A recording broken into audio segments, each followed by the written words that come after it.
ঢুকছি ফিল্মের কথা বলবো আর রাজনীতির কথা বলবো না। Thank you very much. আজকে অন্যান্য কেন্দ্রে কি পরিবর্তন? না, একদম না। ঠিক আছে।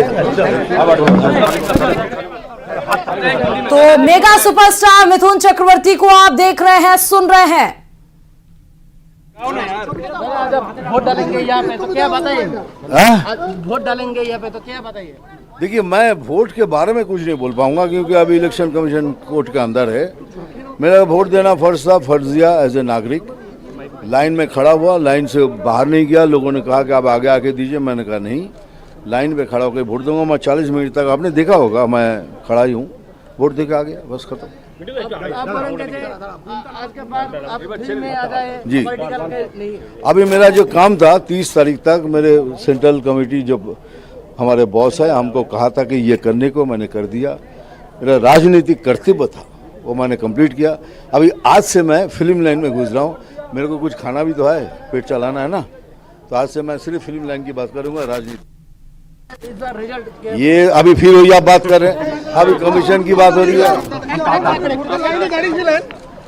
तो मिथुन चक्रवर्ती ने कहा कि जिस तरह आम जनता अपने पारी का इंतजार करती है, वैसे ही मैं भी अपने पारी का इंतजार करके वोट कास्ट करने की प्रक्रिया में लगा हुआ था। लोगों ने कहा उनसे कि वो आगे आए, लेकिन उन्होंने कहा नहीं, जब मेरा चांस आएगा तभी मैं मतदान बूथ के अंदर जाऊंगा और वोट कास्ट करूंगा। राघव चड्ढा की तस्वीर हमने दिखाई थी जहां पर उन्होंने अपना वोट कास्ट किया, और फिलहाल आपको हम ये तस्वीरें मतदान केंद्र की अलग अलग तस्वीरें दिखाते चलेंगे। लेकिन इस बार 904 उम्मीदवार जो इस बार 7वें चरण में चुनावी मैदान में अपने भाग्य को आजमा रहे हैं, उसमें रविशंकर प्रसाद भी बीजेपी की तरफ से बड़े चेहरे के रूप में है। निशिकांत दुबे झारखंड से आपको दिखा रहे तस्वीर, वहीं प्रदीप यादव बीजेपी कांग्रेस की तरफ से चुनावी मैदान में लड़ रहे हैं। तो ये बड़े कुछ चेहरे हैं। प्रधानमंत्री नरेंद्र मोदी वाराणसी से हैं, तो वहीं मंडी से बात करें तो कंगना रनौत, और उसके बाद केंद्रीय मंत्री अनुराग सिंह ठाकुर भी चुनावी मैदान में है। महेंद्र नाथ पांडे अगर हम बात करें, मंत्री हैं बीजेपी के, वो हैं। आरके सिंह जो कि मंत्री हैं बीजेपी के, वो हैं। सुदामा प्रसाद से इनका सीधे चुनावी मैदान में टफ फाइट है।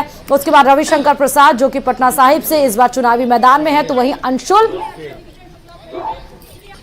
अभिजीत भी चुनावी मैदान में है।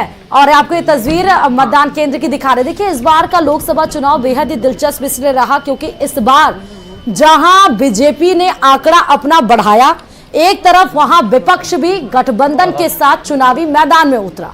अब क्योंकि आखिरी चरण में ये जब चुनाव पहुंच चुका है, पार्लियामेंट में जाकर कौन आवाज उठाएगा, कि अकेले गुरदासपुर की नहीं पंजाब की कौन आवाज उठाएगा, लोगों के दिमाग में वो बात चल रही है कि हमें स्ट्रांग और मजबूत लीडर चाहिए, जो पहले जैसा कोई नलका उठाकर ले गया, कोई चीज़ ले गया, वहाँ आवाज़ उठाई जाएगी। और गुरदासपुर की आवाज़ पूरे हिंदुस्तान में नहीं पूरी दुनिया में गूंजेगी, और लोगों को बताएंगे कि क्या क्या प्रॉब्लम्स हैं बॉर्डर्स की, वो सभी उनके साथ बात करेंगे। पहले आप करना, फिर आप मेरे को नहीं पता, आप मेरे बाद में आप मेरे को राजस्थान भी मिलते रहे हैं, वहाँ दिखाएंगे, फिर देखना कि इंडिया अलायंस क्या है।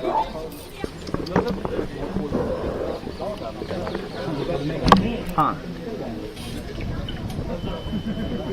तो आपको बता रहे हैं, देखिए 8 राज्यों की 57 सीटों पर वोटिंग की प्रक्रिया शुरू हो चुकी है। सुखविंदर सिंह रंधावा क्या कुछ बोल रहे थे, वो भी वोट कास्ट करने के लिए पहुंचे और आपको हमने वो दिखाई। वोट कास्ट करने के लिए उन्होंने कहा, और ये जीत का आंकड़ा भी उन्होंने बताया। फिलहाल अनुप्रिया पटेल मिर्जापुर से, तो वहीं रमेश बिंद जहां इंडिया गठबंधन की तरफ से, अखिलेश यादव की तरफ से चुनावी मैदान में है। उत्तर प्रदेश की 13 सीटों पर वोटिंग जारी है। एक बार आपको हम बताते हैं कि कहां कहां पर वोटिंग हो रही है और कितने सीटों पर वोटिंग हो रही है, क्योंकि 7 राज्य हैं और एक केंद्र शासित राज्य चंडीगढ़ है जिसकी 1 सीट पर मतदान हो रहा है। और अगर हम उत्तर प्रदेश की बात करें तो वहां पर 13 सीटें हैं जहां पर मतदान आज हो रहा है। अगर उसके बाद से अगर हम बात कर लें हिमाचल प्रदेश की, तो 4 सीटों पर मतदान हो रहा है। पंजाब की 13 सीटों पर, और उम्मीदवार पंजाब में 328